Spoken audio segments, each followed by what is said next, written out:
Bienvenidas y bienvenidos a Clear Audio, un canal dedicado a revisiones de equipos de audio, temas audiófilos y recomendaciones musicales por parte de un audiófilo principiante y melómano experimentado.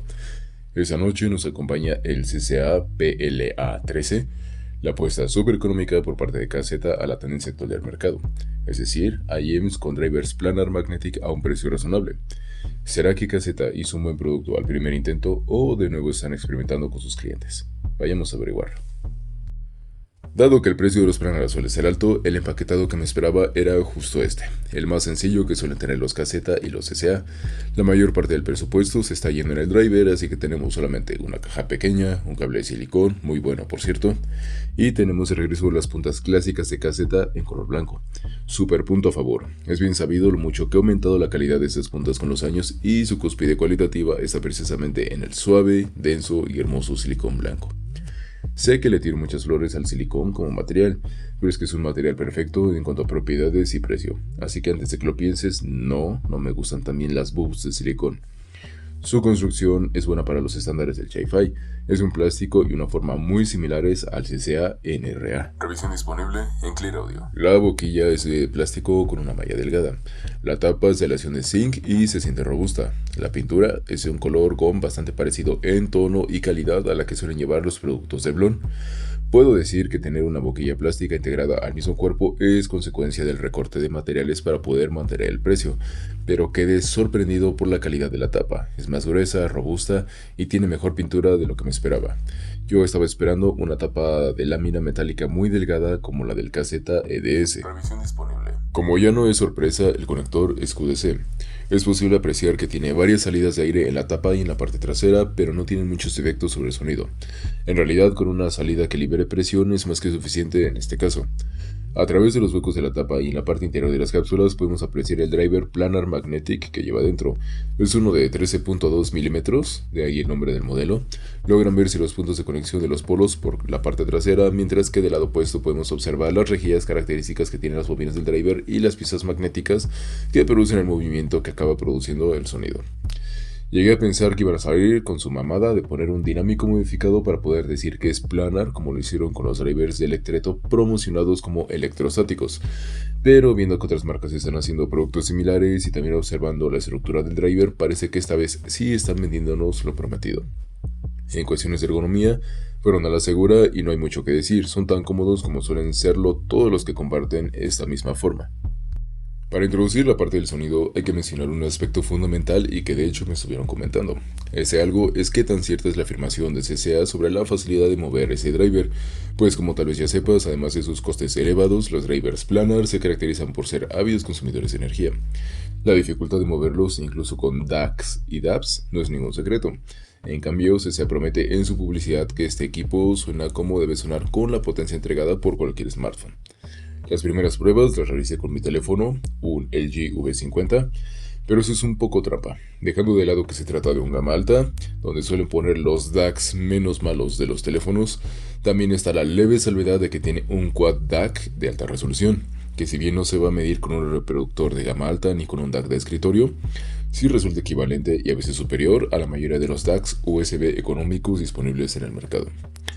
Para continuar, pedí prestados algunos teléfonos gama media y gama baja a algunos amigos, conocidos y familiares. Sí se nota una pequeña diferencia en cuanto a resolución y potencia, pero puedo decir que en promedio los teléfonos puede levantar en alrededor de un 70-75% las capacidades de este IEM. Pero necesitas por lo menos un buen DAC USB para poder experimentar el sonido final del CCA PLA-13. Hablemos pues del sonido que nos entrega uno de los primeros planar que en efecto es posible mover más o menos bien con un teléfono. En el rango de los graves tenemos bastantes, pero muchos, en especial si los conectamos a una fuente potente son muy profundos, rugen como un león en brama y tienen una permanencia que no resulta invasiva. Es decir, permanecen un poco más del tiempo que se esperaría desde una perspectiva audiófila, pero se extienden de su lado sin sangrar hacia el resto de frecuencias. Eso suele ocurrir en equipos de audio para salón que cuentan con un subwoofer bien diseñado o en audífonos híbridos con una buena afinación y una buena separación de frecuencias, como el caso del Caseta ZAX. Próximamente en Clear Audio. Es este efecto en el que tiene subgraves y graves extendidos, pero de su lado. con el resto de las frecuencias sonando sobre la base de subgraves. Los graves, más de lo mismo, tienen una pegada muy potente, relativamente rápido, con una permanencia un tanto extendida que permite que no tenga un sonido tan seco o crudo como podría tener un planar, pues suelen ser muchas veces excesivamente resolutivos. Los medios están atrasados, se escuchan un poco alejados, pero con mucha resolución. En algunas canciones de Linkin Park, Marilyn Manson y Ghostemane, donde hay mucho tratamiento de las voces, los niveles de producción, los filtros, efectos y arreglos que se realizaron en la postproducción se vuelven más fáciles de identificar. Hay ecos mejor resueltos que dan buena escena vocal. Eso sí, muchos filtros pueden escucharse robóticos. Las voces duplicadas también se desfasan un poco, como si los armónicos que en la producción parecían discretos al notarse más en sus audífonos se salieran de la intención inicial de quien produjo pensando en el público usando equipos con un rango medio menos nítido. De hecho, entre más limpia sea la señal, más artificiales se sienten los tratamientos vocales, porque lo noté más en las pruebas a través de la salida balanceada con el respectivo cable balanceado. Me dio curiosidad hacer algunas pruebas con canciones del álbum 1 de Juancho Márquez, el cual he percibido como uno de los álbumes con mejor tratamiento de autotune que he escuchado. La persona que le retocó la voz a Juancho, quien de por sí a lo largo de los años se ha esforzado en aprender a cantar y no solo a rapear, se merece un premio al excelente trabajo que realizó. Es posiblemente el autotune más natural, discreto y bien ejecutado que he escuchado. Pues bien, con estas características sentí curiosidad sobre si se notaba más dónde hubo retoques y dónde sí estaba afinando el artista. Y en efecto se vuelve más fácil identificar los puntos y las gradualidades de los ajustes de tono y afinación. Tal propiedad puede ser muy útil para analizar voces, incluso como herramienta de producción, pero puede jugar en contra si buscas un sonido más natural que te permita engañarte un poco y disfrutar el conjunto en vez de deconstruir. Digamos que, haciendo una analogía, es como si pudieras ver los hilos que hacen volar al actor que interpreta a tu superhéroe favorito. Claramente estás obteniendo una percepción más fiel, más nítida y realista, pero que podría sacarte de la experiencia inmersiva que podría tener una canción con cierto exceso de arreglos.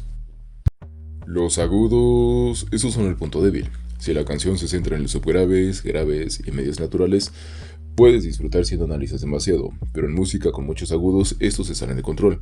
Tienen una extensión sumamente alta, no hay sonido que se le escape, pero la nitidez solo se mantiene con pocos elementos en ese rango. Si tienes muchos platillos, ruidos parásitos de malas grabaciones, ceseos dentales de vocalistas, zumbidos o hi-hats artificiales como los del trap, muy abundantes o muy secuenciados, el sonido se vuelve fatigante y esas frecuencias medias agudas y agudas podrían apropiarse de la firma de sonido. No obstante, ese es un problema regular en los planar. Entre menos potencia tenga el equipo al que los conectes, mayor presencia van a tener sus agudos. Entre más potente sea tu fuente vas a necesitar menos volumen y por lo tanto la firma tenderá más hacia el equilibrio. Pero con géneros como rock, metal y salsa, la saturación es difícil de evadir, incluso movidos por una fuente correcta. Tienden a la saturación y a la fatiga por los agudos.